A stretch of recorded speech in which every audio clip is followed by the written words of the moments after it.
ตอนนี้คืออยู่ที่นครนะฮะเราก็ประมาณเที่ยงคืน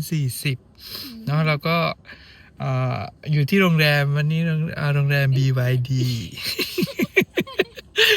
นี่ฮะสภาพ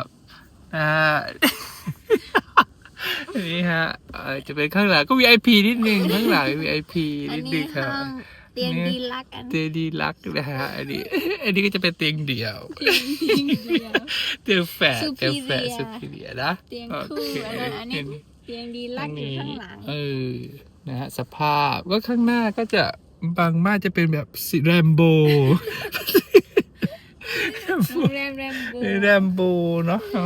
ก็สามารถดูดาวได้ฮะแล้วก็อันนี้ก็จะเปิดดวงดาวสามารถดูดวงดาวได้นี่ดวงจันทร์เต็มดวง2 ดวง